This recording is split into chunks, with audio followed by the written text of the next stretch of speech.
Hey guys what's up, this is Mrityunjay Pandya and welcome back to Gravity Circle. क्या हाल चाल मेरे प्यारे बच्चों का।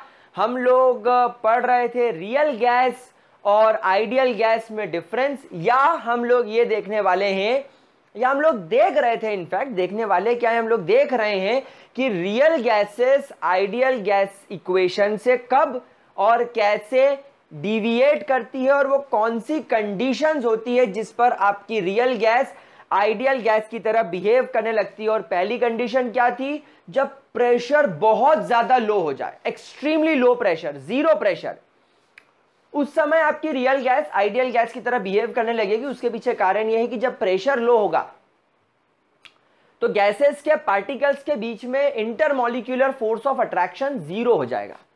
दैट मीन्स गैसेस के पार्टिकल एक दूसरे को बिल्कुल भी अट्रैक्ट नहीं करेंगे, तो वो प्रेशर आइडियल गैस जितना लगाएगा P। दूसरा, टेम्परेचर बहुत ही ज्यादा हाई हो। हाई टेम्परेचर गैसेस के पार्टिकल्स के काइनेटिक एनर्जी को बढ़ाएगा, जिस वजह से गैसेस के पार्टिकल्स ज्यादा स्पीडली मूव करेंगे और इजीली एक्सपांड होंगे। ये दोनों conditions, low temperature, low pressure, high temperature, को आप LPT या LPHT याद कर सकते हैं। LPHT आप इसे ऐसे याद कर लीजिएगा कि कब एक रियल गैस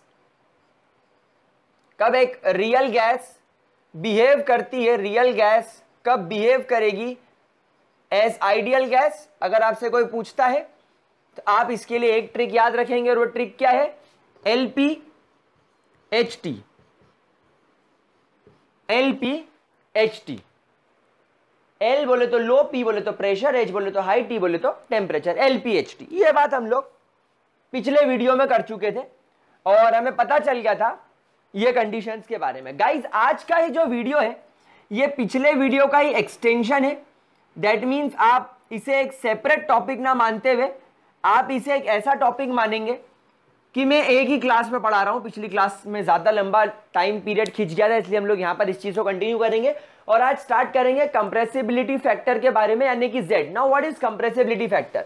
तो what is compressibility factor? It shows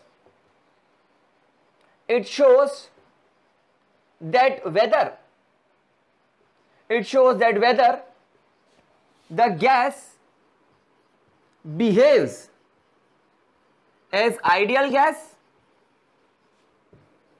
or shows deviations from ideal gas. क्या बोला मैंने आपसे बोला कि कंप्रेसिबिलिटी फैक्टर आपको बताएगा कि whether a gas is behaving like as ideal gas, यानी क्या एक गैस आइडियल गैस की तरह बिहेव कर रही है, और अगर नहीं कर रही है तो वो किस प्रकार का डिविएशन शो कर रही है। याद करो, पिछले वीडियो में मैंने आपसे कहा था कि अगर एक रियल गैस आइडियल गैस की तरह बिहेव नहीं करती है तो वो दो प्रकार के डिविएशन शो कर सकती है। एक होता है पॉजिटिव डिविएशन और एक होता है नेगेटिव डिविएशन। तो अब हम लोग कंप्रेसिबिलिटी फैक्टर की मदद से सीखेंगे कि कब ये पॉजिटिव डिविएशन शो करेगा और कब ये नेगेटिव डिविएशन शो करेगा। तो सबसे पहले हम लोग यहां पर कंप्रेसिबिलिटी फैक्टर Z का फॉर्मूला पढ़ेंगे, and Z is equal to PV upon nRT। Z यानी कंप्रेसिबिलिटी फैक्टर का क्या फॉर्मूला होता है? That is PV upon nRT।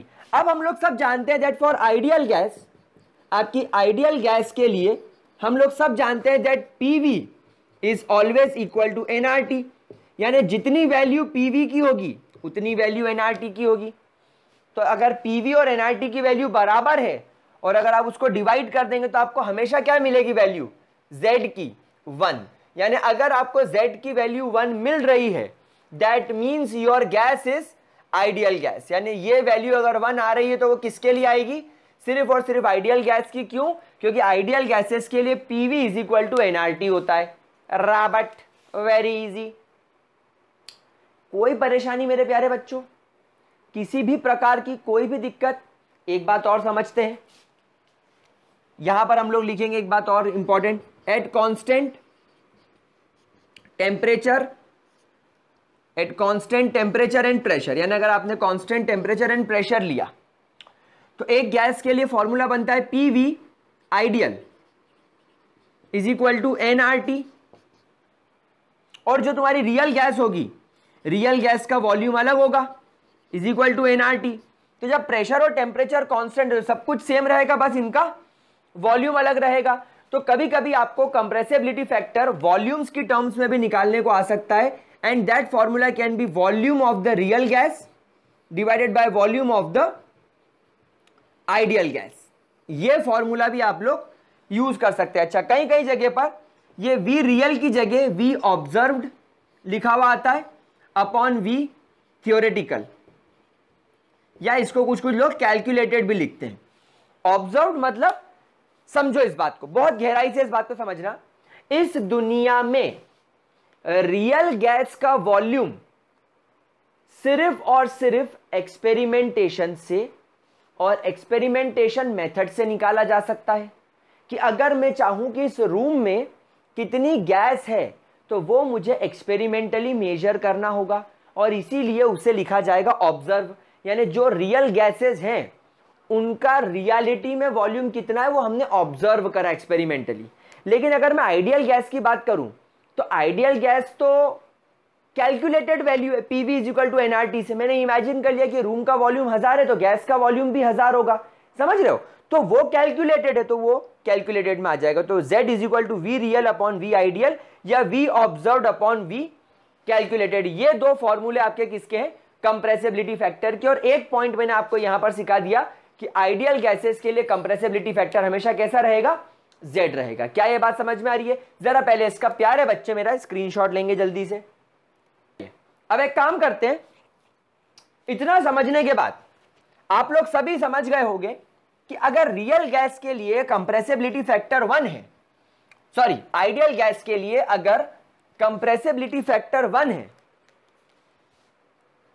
तो यहां पर मैं एक काम करता हूं, लिखता हूं for ideal gas, for ideal gas Z is always equal to 1. Why it is always equal to 1? Because PV is equal to nRT. समझ में आ गई बात? अच्छा, ये क्या होगा? At all pressure and temperature, at all pressure and temperature. तो अगर साथ साथ अपन कर्व भी बना लें तो मुझे नहीं लगता कि किसी को कोई बुरा लगेगा। तो हम लोग यहां पर एक काम करते हैं, प्रेशर ले लेते हैं और यहां पर अपन ले लेते हैं कंप्रेसिबिलिटी फैक्टर, जिसका फॉर्मूला है PV अपॉन nRT। तो अब आप किसी भी प्रेशर पर, अगर आप किसी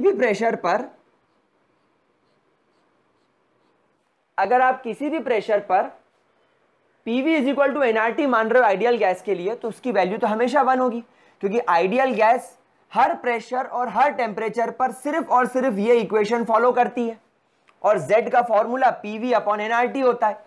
मतलब अगर हर प्रेशर और हर टेम्परेचर पर PV nRT के बराबर है, तो PV डिवाइडेड बाय nRT हमेशा 1 होगा। इसलिए आपको आइडियल गैस की वैल्यू हमेशा क्या मिलेगी? कांस्टेंट।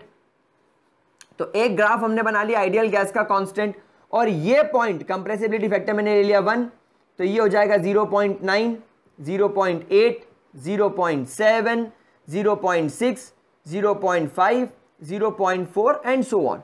ये हो जाएगा 1.1, 1.2, 1.3, 1.4, 1.5 एंड सो ऑन।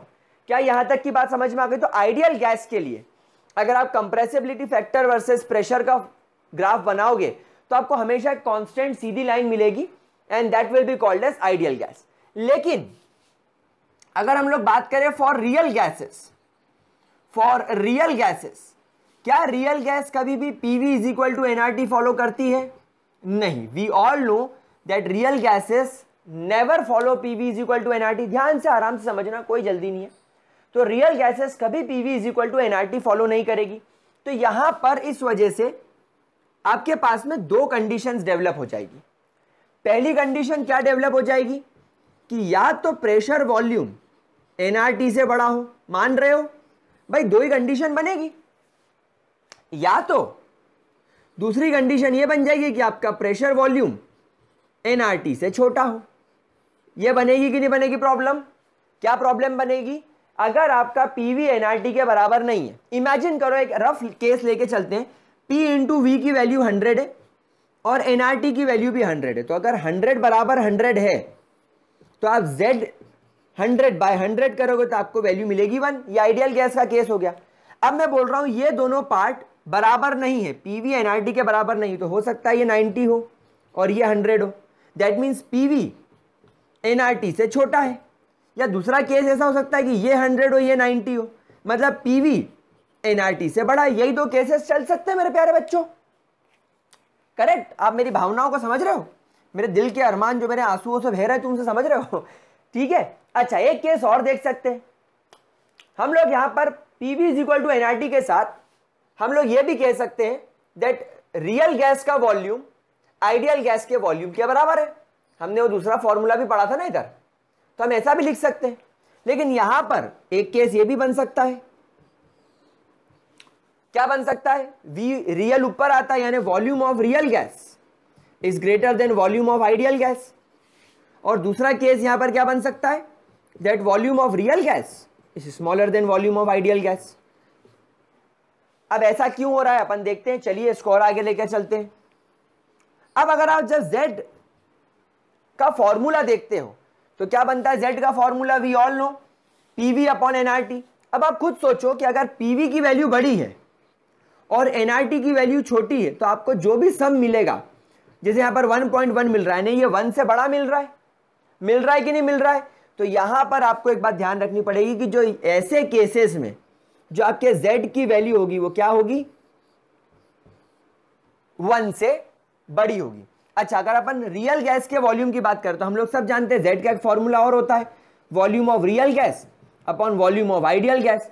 तो अब अगर मान लो आइडियल गैस का वॉल्यूम रियल गैस के वॉल्यूम से कम है तो भी आपको वैल्यू Z से बड़ी मिलेगी, 1 से बड़ी मिलेगी। तो ये वाला जो मैंने दो केस आपके सामने बनाए, इन दोनों केसेस में आपके Z की वैल्यू 1 से बड़ी है। मतलब आप जब ग्राफ प्लॉट करोगे तो आपको जो भी रीडिंग्स मिलेगी वो इस आइडियल गैस से ज्यादा मिलेगी। और क्योंकि ये आपको ग्राफ में above the point, above the centre point, आपका जो कांस्टेंट पॉइंट है इससे ऊपर मिल रही है, इसलिए ये आपको हमेशा पॉजिटिव डिविएशन दिखाई देगा, यानी 1 से ज्यादा। अगर आपको 1 से ज्यादा चीज मिल रही है तो आपके लिए पॉजिटिव है। फॉर एग्जाम्पल, अगर आप मार्केट जाओ और एक कुरकुरे का पैकेट खरीदने जाओ और आप बोलो कि यार एक 20 वाला कुरकुरे का पैकेट मुझे दे दो, तो ये आपके लिए आइडियल सिचुएशन है। लेकिन अगर दुकान वाला बोले कि सर आज ईद और राखी का ऑफर चल रहा है, आपको एक 20 रुपए के कुरकुरे के साथ एक 10 रुपए का कुरकुरे का पैकेट फ्री, खुश? 20 रुपए में 30 रुपए का मजा, पॉजिटिव हो गया। लेकिन मान लो आप मार्केट गए और कोरोना चल रहा है तो आपने 20 का पैकेट खरीदा लेकिन उसमें कुरकुरे 10 रुपए के निकले। लेने गए थे 20 का पैकेट, लेने गए थे 20 रुपए के कुरकुरे, लेकिन जब खोले तो 20 से कम मिले, यानी जो उम्मीद थी उससे कम मिला, तो नेगेटिव हो गया। तो इसके ग्राफ के नीचे वाला पोर्शन क्या कहलाएगा? हमेशा नेगेटिव डिविएशन। और ये क्या कहलाएगा? हमेशा पॉजिटिव डिविएशन। क्या ये बात समझ में आ गई प्यारे बच्चों को? क्या इसके अंदर कोई दिक्कत, कोई परेशानी, किसी भी प्रकार की कोई भी दिक्कत? ठीक है। यहां वाले केस में क्या होगा? ऑब्वियस सी बात है सर, 1 से Z की वैल्यू कम हो जाएगी, क्योंकि यहां पर एनआरटी बड़ा है, यानी अपॉन में जो चीज आएगी वो अगर बड़ी है, यानी कि अगर आप 90 को अगर आप 100 से डिवाइड करो तो आपको वैल्यू 0.9 मिलेगी, यानी कि ये 1 से छोटा है। तो ये क्या डिविएशन शो करेगा? Negative deviation.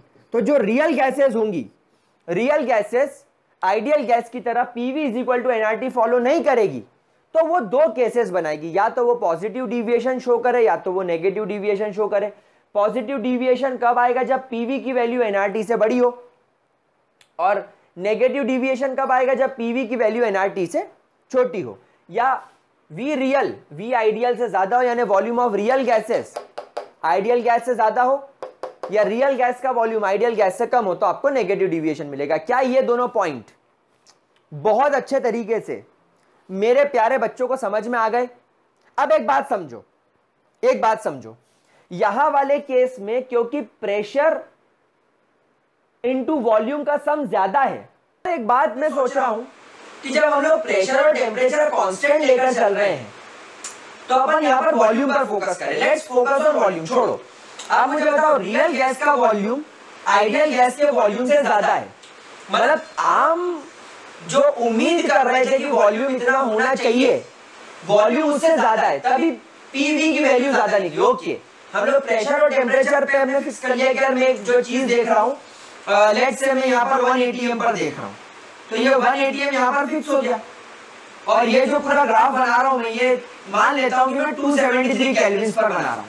तो जो कंडीशन हम लोग पढ़ रहे हैं कि 1 atm पर 273 केल्विन पर आइडियल गैस का तो Z1 आया, लेकिन रियल गैस का क्या आया, तो वो हमको एक्चुअली वॉल्यूम से पता लगेगा, रियली सॉरी।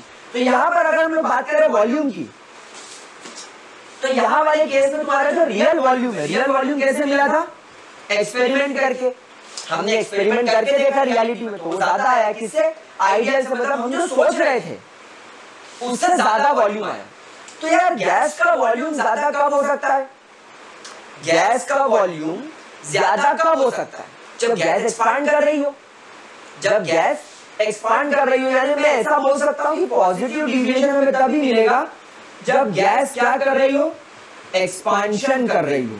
और बेटा गैस का एक्सपांशन सिर्फ तभी हो सकता है कब, जब तुम्हारा प्रेशर और तुम्हारा टेम्परेचर अगर तुमने कांस्टेंट कर लिया। यानी कि मैं देख रहा हूं कि एक गैस, मैं देख रहा हूं कि एक गैस A, एक गैस B, एक गैस C और एक गैस D, ये तीनों गैसेस है मेरे पास में। इन तीनों गैसेस का मैं 1 atm प्रेशर और 273 केल्विन पर कंप्रेसिबिलिटी फैक्टर निकाल रहा हूं। तो कंप्रेसिबिलिटी फैक्टर यहाँ पर इनके वॉल्यूम पर डिपेंड कर रहा है, V real upon V ideal. तो यहाँ पर क्योंकि रियल की ज्यादा वैल्यू है आइडियल से, मतलब कि यहाँ पर गैस एक्सपांड कर रही है, और गैस एक्सपांड या तो टेम्परेचर हाई हो या प्रेशर कम हो तब करती है। लेकिन यहाँ पर तो तुमने प्रेशर और टेम्परेचर सभी गैसेस के लिए कांस्टेंट ले लिया, तो यहाँ पर गैस के एक्सपांशन के लिए और कौन सा फैक्टर काम कर सकता है, फोर्स ऑफ अट्रैक्शन। यानी यहाँ पर गैसेस के बीच में जो फोर्स ऑफ अट्रैक्शन है वो क्या है, वो बहुत ज्यादा कम है। फोर्स ऑफ अट्रैक्शन के कम होने की वजह से गैसेस एक्सपांड कर रही है। मतलब कि अगर किसी गैस का कंप्रेसिबिलिटी फैक्टर Z से 1 आ रहा है, Z से 1 जब आप कंपेयर कर रहे हो तो Z की वैल्यू 1 से ज्यादा बड़ी आ रही है, मतलब तुम्हारी गैस एक्सपांड कर रही है। आंख बंद करके लिख देना। अगर तुमको कोई क्वेश्चन पूछता है that if a real gas showing compressibility factor greater than 1 then what will be the nature of gas, तो आप पहला बोलोगे that gas is showing positive deviation from ideal gas. Second आप बोल सकते हो gas is expanding, gas expand कर रही है। और तीसरा आप बोल सकते हो गैस के पार्टिकल्स के बीच में फोर्स ऑफ अट्रैक्शन नेग्लिजिबल है, ना के बराबर है। यहाँ वाले केस में क्या होगा, यहाँ वाले केस में आप जो उम्मीद कर रहे थे आइडियल गैस का वॉल्यूम होगा, उससे तुम्हारी रियल गैस का वॉल्यूम कम आया। मतलब मैं सोच रहा था कि गैस 100 लीटर का वॉल्यूम ऑक्यूपाई कर लेगी, लेकिन उसने 90 लीटर का ऑक्यूपाई किया। मतलब कि गैस के पार्टिकल्स जितना उम्मीद था एक्सपांड करेगा उतना किया नहीं। मतलब यहाँ पर गैस का जो एक्सपेंशन है वो क्या है, कम है। यानी gas is not expanding, gas is not expanding. In fact gas क्या हो गई, कंप्रेस हो गई। In fact gas is compressing. अब जब टेम्परेचर और प्रेशर कांस्टेंट है, मतलब गैस के कंप्रेशन के पीछे, गैस को कंप्रेस करने के पीछे प्रेशर का कोई हाथ नहीं। भाई प्रेशर तो A पर भी जितना लग रहा है, B पर, C पर, D पर, सब पर बराबर लग रहा है, और ना टेम्परेचर का कोई हाथ है, टेम्परेचर भी कांस्टेंट है। मतलब यहाँ पर गैस के कंप्रेशन के पीछे फोर्स ऑफ अट्रैक्शन का हाथ होगा जो बहुत ज्यादा एक्सपैंड कर रहा है। तो ये दो कंडीशंस आप लोगों को यूनिवर्सल ने पढ़ा दी जेईई नीट तक के लिए। अगर इस पर कोई भी क्वेश्चन आता है तो आप बना सकते हो, बोल सकते हो क्या भैया Z की वैल्यू अगर तू 1 कह रहा है किसी भी गैस के लिए तो अपन को फर्क नहीं पड़ता, गैस तुम्हारी कंप्रेस हो रही है, तो ये गैस में फोर्स ऑफ अट्रैक्शन नहीं है, it is showing negative deviation. क्या यहाँ तक की बात समझ में आ गई? क्या यहाँ तक किसी भी प्रकार का कोई भी दिक्कत, कोई भी लॉजिक जो आपको परेशान कर रहा हो, किसी भी तरीके की कोई भी प्रॉब्लम? ठीक है, तो गाइस ये बहुत ज्यादा इन डेप्थ जाकर हमने चीज पढ़ी। अब हम लोग यहाँ पर देख लेते हैं कि कौन सी गैस कैसा बिहेवियर शो कर रही है एट 273 केल्विन। तो गाइस जो मैं आपको यहाँ पर डेटा बताऊंगा, पहला डेटा ध्यान रखेंगे कि जो दो गैसेस हैं आपकी, एक हाइड्रोजन H2 और एक हीलियम He, हमेशा पॉजिटिव डिविएशन शो करेंगे। यानी आप देख सकते हो 1 atm पर फिर आप यहाँ से देख सकते हो on increasing pressure 2 atm, then on increasing pressure 5 atm। आपके हाइड्रोजन और हीलियम हमेशा पॉजिटिव डिविएशन ही क्या कर रहे हैं, शो कर रहे हैं। क्या ये चीज समझ में आ गई? अब ये सर कैसे आया? तो ये एक्सपेरिमेंट से आया। कैसे आया? एक्सपेरिमेंट से आया। पहले ये लिख लिया कि जरा स्क्रीनशॉट ले लो जरा इसका जल्दी से, टेक द ठुचुक। ठीक है, चलिए बहुत बढ़िया, बहुत बढ़िया, बहुत अच्छा है। इतना अच्छा तो कभी नहीं था जितना अच्छा आज लगता है। सब लोग नाश्ता करके आए, नाश्ता, नॉट नाश्ता, विद नाश्ता, विद सम पास्ता।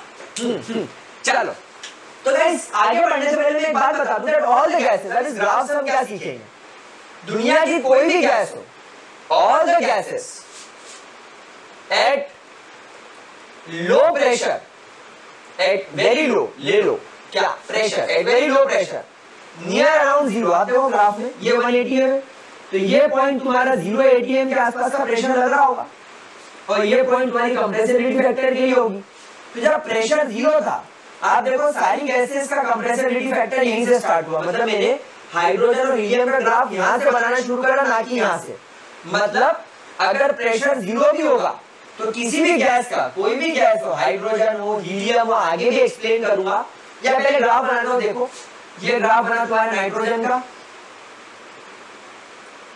और ये ग्राफ बनेगा तुम्हारे CO2 का। अब इन ग्राफ को ऑब्जर्व करो, मैंने 3-4 गैसेस तुम्हारे सामने ले ली।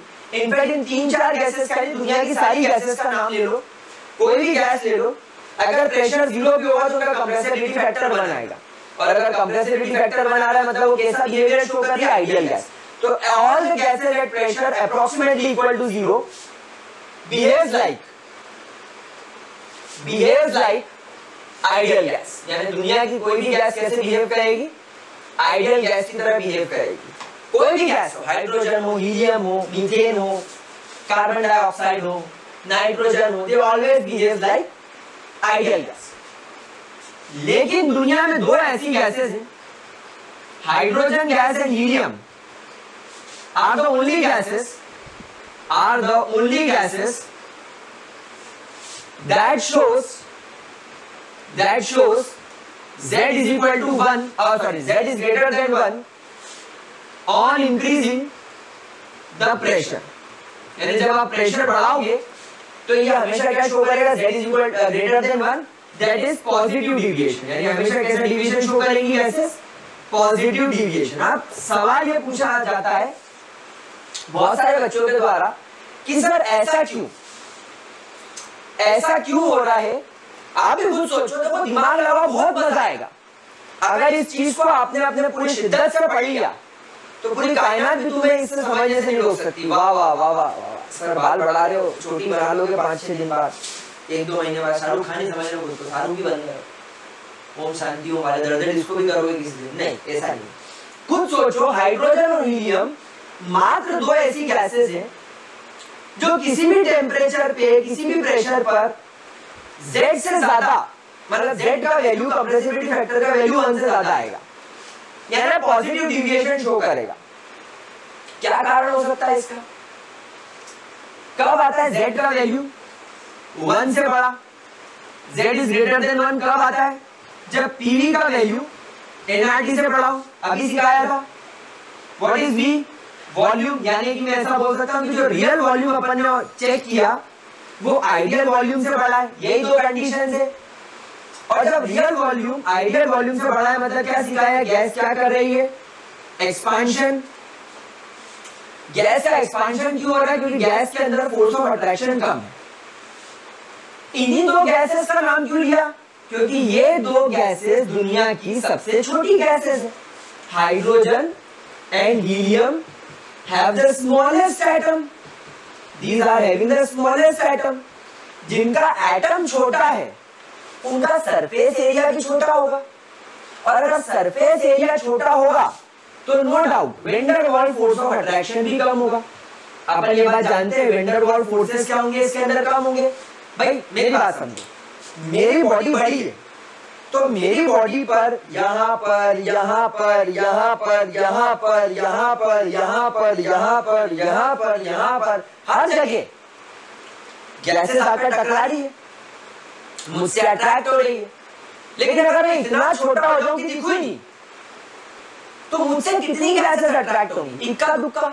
तो क्योंकि गैस के एटम का साइज ही छोटा है, सरफेस एरिया छोटा है, सरफेस एरिया छोटा है, तो फोर्स ऑफ अट्रैक्शन लगेगा कहां? फोर्स ऑफ अट्रैक्शन कहां लगता है?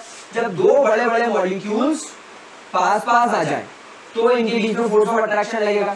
फिर इस बड़े मॉलिक्यूल के पास एक और बड़ा मॉलिक्यूल आ जाए, फिर इस बड़े मॉलिक्यूल के पास ऊपर से भी बड़ा मॉलिक्यूल आ जाए, फिर आगे से भी बड़ा मॉलिक्यूल आ जाए, फिर एक वो पीछे से भी बड़ा मॉलिक्यूल आ जाए, फिर इस साइड से भी बड़ा मॉलिक्यूल आ जाए। तो तुम्हारा मॉलिक्यूल जितना बड़ा होगा उसके पास में चांसेस होंगे उतने ज्यादा अलग अलग मॉलिक्यूल्स के साथ में जुड़ने के। लेकिन जब तुम्हारी गैस ही छोटी हो गई तो वो किससे कैसे अट्रैक्ट करेगी? पॉसिबिलिटीज नहीं है। आप मेरी बात समझ रहे हो? पक्की बात समझ रहे हो? तो जब कभी भी एटम का साइज छोटा होता है तो उसमें वैन डर वाल्स फोर्सेस या फोर्स ऑफ अट्रैक्शन कम होता है, और जब फोर्स ऑफ अट्रैक्शन कम होता है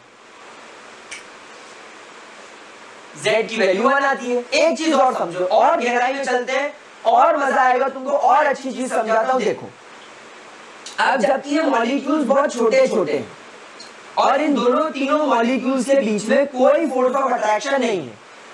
अब तुमने प्रेशर बढ़ाया, अब तुमने प्रेशर बढ़ाना चालू करा, यहाँ पर 3 ATM करा, यहाँ पर 5 ATM करा, यहाँ 7 ATM, यहाँ 9 ATM।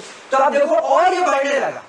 इमेजिन करना कि ये जो गैसेस हैं हाइड्रोजन और हीलियम, इनका साइज बहुत छोटा है। मैंने आपको बताया, आप लोग सब भी जानते हो कि ये जो गैसेस हैं, अगर ये पार्टिकल्स पास पास रखे हैं और इन पार्टिकल्स के बीच में आपस में कोई फोर्स ऑफ अट्रैक्शन नहीं है, और आप क्या कर रहे हो? अब यहां से प्रेशर बढ़ा रहे हो, 1 ATM, 3 ATM, 5 ATM, 7 ATM, 9 ATM।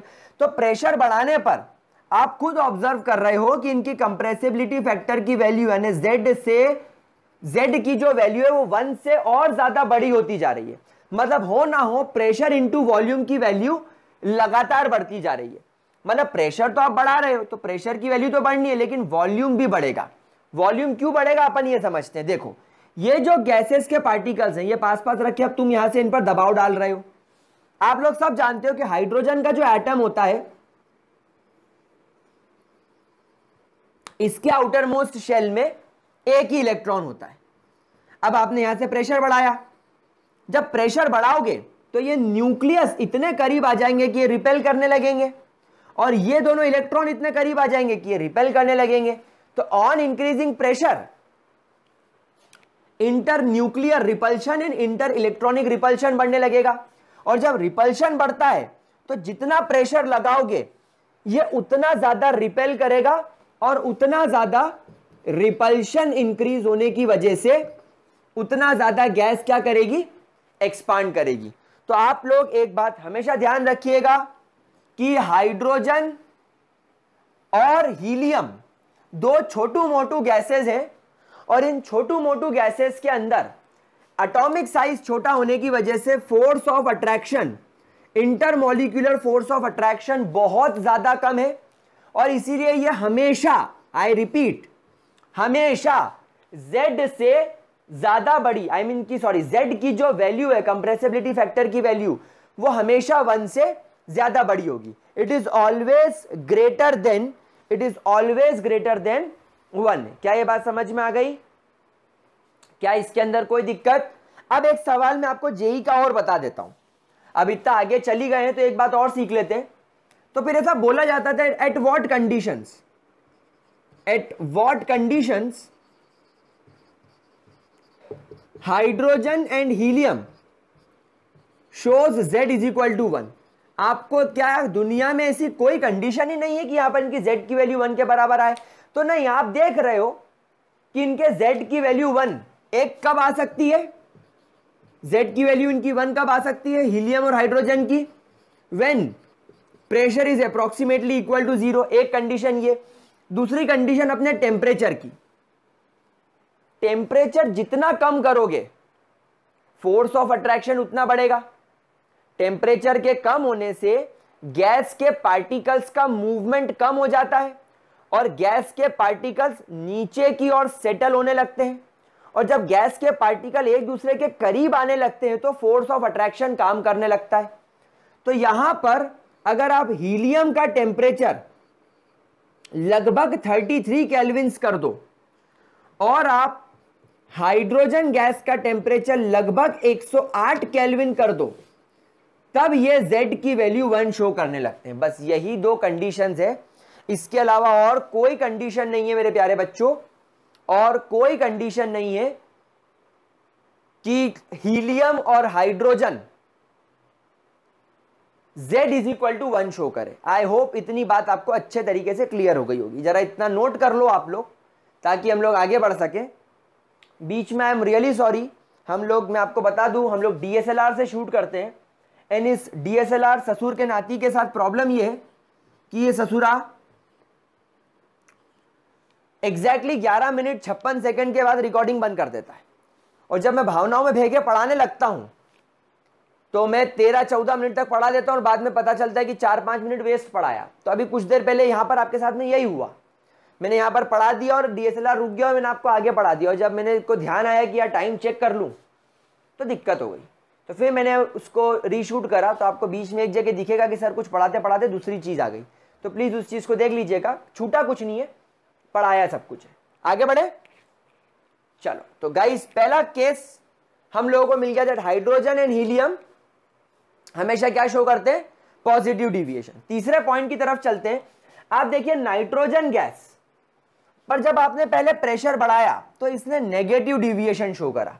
Negative deviation का मतलब क्या है, पीवी की वैल्यू एनआरटी से कम हो गई, मतलब प्रेशर बढ़ाने पर रियल गैस का वॉल्यूम आइडियल गैस से कम हो गया, समझ गए। और उसके बाद फिर प्रेशर बढ़ाने पर आपको नाइट्रोजन की वैल्यू पॉजिटिव डिविएशन शो करती हुई दिखी, मतलब पहले अट्रैक्शन बढ़ा और फिर रिपल्शन बढ़ा, समझ गए। तो यहां पर अपन लिखेंगे in case of nitrogen on increasing pressure Z becomes smaller than 1, that is it shows negative deviation। इसका कारण क्या होगा, इसका कारण ये होगा कि जब हमने प्रेशर बढ़ाया तो प्रेशर आपने यहां पर बढ़ाया तो इसने यहां तक नेगेटिव डिविएशन शो करा, मतलब जब आपने प्रेशर बढ़ाया तो प्रेशर के बढ़ने की वजह से नाइट्रोजन के मॉलिक्यूल्स पास आ गए होंगे। हम कौन से टेम्परेचर की बात कर रहे हैं, हम ये 273 केल्विन्स पर देख रहे हैं सब कुछ। तो 273 केल्विन्स पर 0 डिग्री सेल्सियस पर नाइट्रोजन के पार्टिकल्स पास आ गए। मतलब क्या हुआ, V रियल छोटा हो गया V आइडियल के मुकाबले नाइट्रोजन के केस में, इसलिए Z की वैल्यू 1 से छोटी हो गई। लेकिन on further increasing the temperature pressure, लेकिन जब तुमने हद से ज्यादा प्रेशर बढ़ाना चालू कर दिया तो फिर ये पॉजिटिव डिविएशन शो करने लगा। कैसे, जरा सोचो। On increasing pressure Z becomes greater than 1, that is it starts showing positive deviation. क्या कारण होगा, जब तुमने ज्यादा प्रेशर बढ़ा दिया तो गैस के पार्टिकल ज्यादा क्लोज आ गए। अब नाइट्रोजन के न्यूक्लियस एक दूसरे को रिपेल करने लगे होंगे, नाइट्रोजन गैस के दो अलग अलग नाइट्रोजन गैस के इलेक्ट्रॉन्स एक दूसरे को रिपेल करने लगे होंगे। ऑन इंक्रीजिंग प्रेशर रिपल्शन बढ़ा तो वॉल्यूम बढ़ा, और वॉल्यूम बढ़ा तो Z की वैल्यू 1 से बड़ी हो गई। आई गेस अब इतना आपको समझ में आने लगा होगा। समझ गए क्या हुआ, यहां तक क्या हुआ नाइट्रोजन के साथ, यहां से लेके यहां तक इतने प्रेशर तक क्या हुआ, वॉल्यूम घटने लगा। क्यों, क्योंकि प्रेशर बढ़ने लगा। ये बॉयल्स लॉ फॉलो किया इसने, प्रेशर बढ़ा तो वॉल्यूम घटा, लेकिन वॉल्यूम एक हद तक घटेगा। क्यों, क्योंकि हम लोग सब जानते हैं कि गैस के मॉलिक्यूल्स रिजिड पार्टिकल्स है। आइडियल गैस क्या बोलती है कि गैस के मॉलिक्यूल्स पॉइंट मास है, नेग्लिजिबल है, लेकिन हमने देखा कि रियलिटी में होते बड़े बड़े होते हैं। तो जब आप इनको ज्यादा दबाओगे तो एक हद के बाद ये दबना बंद हो जाएंगे। ये देखो, ये बोर्ड भी एक हद के बाद दबना बंद हो गया। क्यों, पार्टिकल्स पास आ गए, और अब ज्यादा मैं प्रेशर लगाऊंगा तो मुझे उल्टा प्रेशर लगेगा जिससे मैं पीछे जाना चालू हो जाऊंगा। वही चीज यहां पर भी होगी। तो जब तुम प्रेशर बढ़ा दोगे तो गैस के मॉलिक्यूल अब रिपेल करना चालू कर देंगे। वो जो हाइड्रोजन और हीलियम पहले दिन से ही कर रहा है, ये कुछ टाइम बाद करेगा। हाइड्रोजन हीलियम ने जरा सा प्रेशर बढ़ाया और रिपल्शन करना चालू कर दिया, क्योंकि बहुत छोटू थे वो। लेकिन यहां पर क्या हुआ, थोड़ी देर ये कंप्रेस हुए एक टाइम पीरियड तक, लेकिन उसके बाद फिर ने रिपल्शन चालू कर दिया। अब आप यहां पर देखो, in case of carbon dioxide, carbon dioxide के अंदर भी क्या हुआ, इनिशियली Z की वैल्यू 1 से कम हो गई, क्या शो किया इसने, नेगेटिव डिविएशन। लेकिन सवाल ये मैं आपसे पूछना चाह रहा हूं कि इसने इतना ज्यादा नेगेटिव डिविएशन क्यों शो किया, यानी इसके Z की वैल्यू इतनी कम क्यों हो गई एज कंपेयर टू नाइट्रोजन। तो प्यारे बच्चों, आप CO2 के गैस को जानते हो, CO2 के अंदर क्या होगा, डाइपोल इंटरैक्शन होता है, क्योंकि यहां पर एक इलेक्ट्रोनेगेटिव एटम है ऑक्सीजन।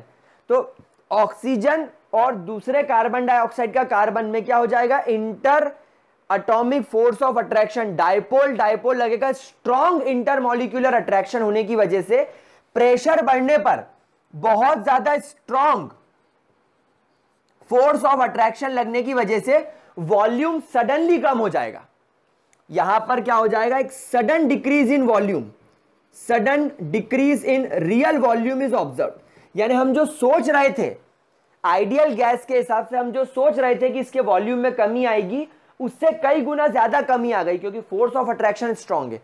लेकिन कुछ देर बाद जब तुम हद पार कर दोगे तो फिर क्या होने लग जाएगा, finally at very high pressure, finally at very high pressure ये क्या शो करने लग जाएगा, पॉजिटिव डिविएशन। कहां पर, एट बहुत ज्यादा high pressure. And guys, this is your graph of compressibility factor. क्या ये बात समझ में आई, क्या ये चीज क्लियर हो गई? तो गाइस इसे फटाफट से नोट कर लीजिए। फिर मैं आपको अपनी एनसीईआरटी में तो नहीं है, बट वो टेम्परेचर वर्सेस जेड वाला कर्व एक बार समझा देता हूं, ताकि आप लोगों को जेई वगैरह लेवल पर कोई प्रॉब्लम ना आए। और एक बॉयल्स टेम्परेचर करके एक टर्म है, वो भी सिखा देता हूं, बट पहले इसका स्क्रीनशॉट जरा ले लो। ठीक, बढ़िया, शानदार, आउटस्टैंडिंग। अब अपन बात कर लेते हैं, यहां पर अपन ने जो कर्व निकाला है आइसोथर्म कहला सकता है। Why isotherm, why isotherm, temperature constant है। अब एक काम करते हैं, टेम्परेचर के अंदर वेरिएशन करके देखते हैं। अब एक कर्व बनाते हैं जिसमें मैं टेम्परेचर के साथ में क्या करने वाला हूं, वेरिएशन करने वाला हूं। मतलब कि मैं ये चाहता हूं, मैं ये चाह रहा हूं यहां पर कि अलग अलग प्रेशर पर Z की वैल्यू को कंपेयर किया जाए अलग अलग टेम्परेचर पे किसी एक गैस को लेकर। कोई एक गैस मान लो, कार्बन डाइऑक्साइड मान लो। तो यहां पर हम क्या करने वाले, Z वर्सेस P का कर्व बनाएंगे। Z क्या है, PV अपॉन nRT। ये क्या है आपका प्रेशर, ये आपकी आइडियल गैस की लाइन, ये तुम्हारी आइडियल गैस जिसका कंप्रेसिबिलिटी फैक्टर आ रहा है 1। यहां नीचे जाएंगे तो नेगेटिव डिविएशन, ऊपर जाएंगे तो पॉजिटिव डिविएशन, यहां आगे बढ़ाएंगे तो प्रेशर। और मैं कोई एक गैस, लेट से कार्बन डाइऑक्साइड के लिए मैं केस मान लेता हूं, या किसी भी एनी रियल गैस मान लो। फॉर एनी रियल गैस अपन क्या करते हैं, किसी भी एक रियल गैस के लिए कंडीशन मान लेते हैं। क्या करा मैंने एक रियल गैस के लिए क्या करा, ये कंडीशन मान ली। क्या समझ में आ गई बात आप लोगों को? क्या इसके अंदर कोई दिक्कत, पक्की बात? चलिए तो आगे बढ़ते हैं। अब क्या करना है हम लोगों को, टेम्परेचर सबसे पहले लो करना है, बहुत लो। तो जब हमने टेम्परेचर लो करा, यानी कि एट 223 केल्विन, गैस बहुत नेगेटिवली डिप करी और फिर उसने ये कर्व दिया। तो ये कर्व मुझे कहां पर मिला, 223 केल्विन पर। यानी 223 केल्विन तापमान था, मैंने एक गैस ली, उसका प्रेशर जब 0 था तब वो Z बराबर 1 आ रहा था। प्रेशर बढ़ाने पर 1 atm, 2 atm, 3 atm, 4 atm, 5 atm। तो जब प्रेशर बढ़ाया तो पहले वो नेगेटिव डिविएशन शो करा, प्रेशर बढ़ने पर वो पॉजिटिव शो करने लगी और यहां पर आकर उसने पॉजिटिव डिविएशन शो करा। लेकिन टेम्परेचर क्या था, 223। फिर मैंने थोड़ा टेम्परेचर बढ़ाया, जब टेम्परेचर बढ़ाया तो गैस का रिजल्ट कुछ ऐसा आया। मतलब यहां पर 273 केल्विन पर मैंने पाया कि हमारी गैस ने नेचर अभी भी वही शो करा। पहले नेगेटिव गई, एक मैक्सिमम नेगेटिव वैल्यू अचीव करी। नेगेटिव वैल्यू का मतलब है Z की वैल्यू जो थी वो उसने 1 से कम अचीव करी, यानी जितना मैक्सिमम वो कम अचीव कर सकती थी वो करी, और फिर नेगेटिव के बाद पॉजिटिव शो करने लगी। मैंने टेम्परेचर 323 केल्विन्स किया, तो मैंने पाया कि गैस ने कुछ इस तरीके से बर्ताव किया, 323 केल्विन्स। और जब मैंने 373 करा तो गैस ने ऐसे बिहेव करा। मतलब यहां पर अलग अलग टेम्परेचर पर गैसेस का अलग अलग बिहेवियर आया। लेकिन अगर आप इस वाले कर्व पर फोकस करो तो this curve can be considered as closest to ideal gas behaviour. क्या मैं ऐसा बोल सकता हूं कि इस कर्व को, यानी इस कर्व में और तुम्हारे आइडियल गैस के कर्व में कोई ज्यादा फर्क नहीं है। मतलब अगर मैं बोलूं कि इस पॉइंट पर, इस प्रेशर पर 1.5 atm पर अगर आइडियल गैस के Z की वैल्यू 1 है तो इसके Z की वैल्यू 0.95 होगी, बस इतना ज्यादा फर्क होगा, या 0.97 होगी, या 0.99 होगी। यानी कि ये जो लाइन गई ये बहुत ज्यादा क्लोजेस्ट गई, और इस टेम्परेचर को बोला जाता है boils temperature. Guys, very important term. क्या है बॉयल्स टेम्परेचर? तो boils temperature is a temperature at which real gas shows Z is equal to 1, nearly equal to, shows nearly Z is equal to 1 and obeys Boyle's law। अब अगर कोई Boyle's law ओबे कर रहा है, और we can say ideal gas equation, इस temperature को बोला जाता है बॉयल्स टेम्परेचर। यानी कि एक ऐसा टेम्परेचर जिस पर गैस आइडियल गैस की तरह बिहेव करे या बॉयल्स लॉ को फॉलो करे, and that temperature is 323 kelvins. Boyle's temperature क्या है?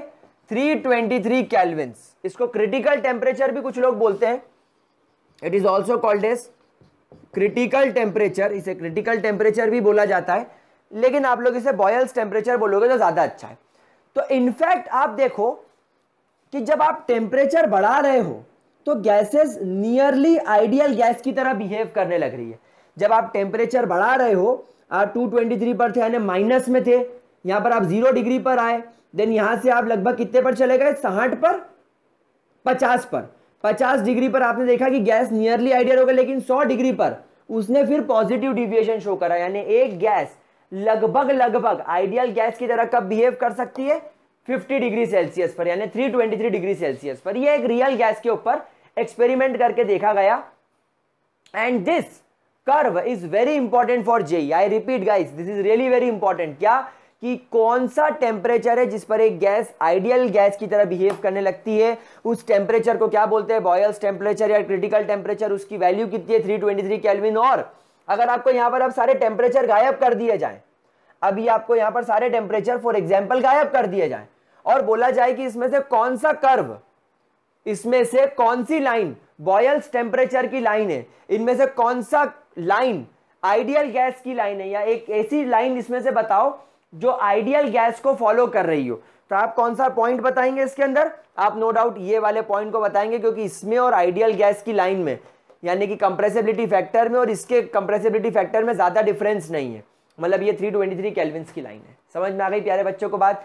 तो गाइज ये था आपका कंप्रेसिबिलिटी फैक्टर। अब अगले वीडियो में हम जो real gas equation, van der Waals equation बनाई है ना, P plus AN² upon V² multiply by V minus NB is equal to nRT, यानी जो हमने वेंडरवॉल इक्वेशन बनाई है और जो कंप्रेसिबिलिटी फैक्टर का फॉर्मूला हम लोगों ने देखा है, इसके बेसिस पर करेंगे कुछ न्यूमेरिकल्स, और फिर जाएंगे liquefaction of gases and liquid state की तरफ। तो जिन बच्चों को सिर्फ क्लास 11 का प्रिपरेशन करना है, आप लोग सब जानते हो कि लिक्विड स्टेट पूरी तरीके से हट गया है, तो आपके लिए अगला वीडियो और उसके बाद लिक्विफिकेशन ऑफ गैसेस वाला वीडियो इंपॉर्टेंट है। उसके बाद आपको बोर्ड एग्जाम्स में, आपके स्कूल एग्जाम्स में टॉपिक नहीं आएगा, लेकिन मेरा ऐसा मानना है कि अगर हम लोग जेई नीट के एस्पायरेंट ना भी हैं तो हमें वो टॉपिक आना चाहिए, क्योंकि वो आपको क्लास 12 में परेशान करेगा, और क्लास 12 में नेक्स्ट ईयर तुम्हारा सिलेबस कम नहीं होने वाला है। तो पूरा पढ़ो, अच्छा पढ़ो। तो इतना नोट करो, कोई डाउट तो कमेंट सेक्शन में लिखो, तब आगे की बात करेंगे अगले वीडियो में। तब तक के लिए बाय बाय,